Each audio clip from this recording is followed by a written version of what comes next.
Does your furry friend take over your bed every night? It's time to reclaim your space while giving them the comfort they deserve with the coldest, cozy dog bed. Don't wait. Check out the link in the video description to buy now on Amazon. A mother of 7 has been sedated after detectives told her 3 of her children were killed in a house fire that was allegedly lit by their father. Dean Heisman, 28, allegedly barricaded his partner Stacey Gamage, 29, and their kids inside their government-owned home in Lalor Park, in Sydney's west, at about 1 a.m. on Sunday and set it on fire. 2 boys, aged 3 and 6, were taken to Westmead Hospital in a critical condition but died of their injuries. Once firefighters extinguished the flames, they found the body of a 10-month-old girl. Her body was removed from the property during forensic investigations on Sunday afternoon. Detectives swarmed the home throughout Sunday looking for clues as to how the blaze began, and whether Heisman allegedly used a fire accelerant. Among the evidence removed from the house were 2 water bottles with a brownish petrol-like liquid inside.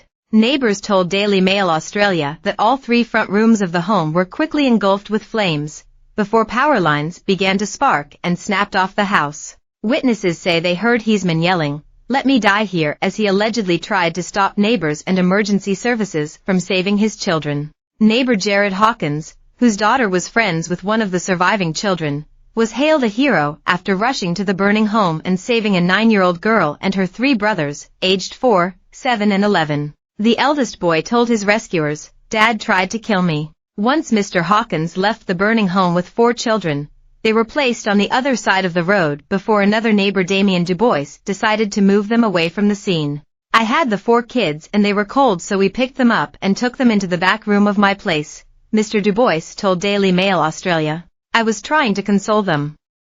The 2 younger kids weren't saying anything, so I picked them up and took them out of the way of all this trauma. They didn't need to watch it all." Mr. Dubois recalled Heisman taking some of the children on quad bike rides around the local neighborhood just a few weeks ago. Family friends arrived at the scene after news of the tragedy broke on Sunday, with many leaving floral tributes. One family friend, Douglas King, added, "I wouldn't have believed it if I didn't see it with my own eyes." Heisman was always with his kids and he was good to the kids, nice, calm and collected.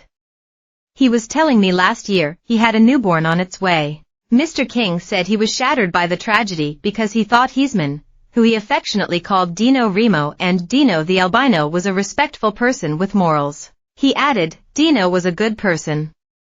It's mad. It's devastating. I hope the kids fight through it. I hope they survive.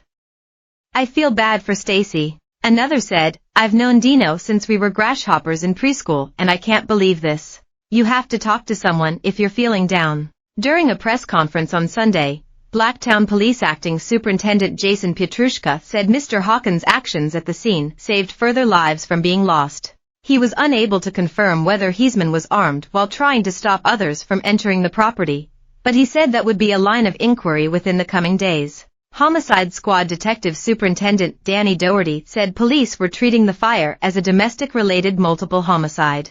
He said that Ms. Gamage and her surviving children are being treated at Westmead Hospital for burns and smoke inhalation. Heisman is under police guard in an induced coma in the intensive care unit. No charges have been laid. At this stage it does appear the 28-year-old is responsible for multiple deaths of young lives that have been tragically taken away, Detsup Doherty said. "We're alleging the 28-year-old man took actions to prevent the young people inside being rescued.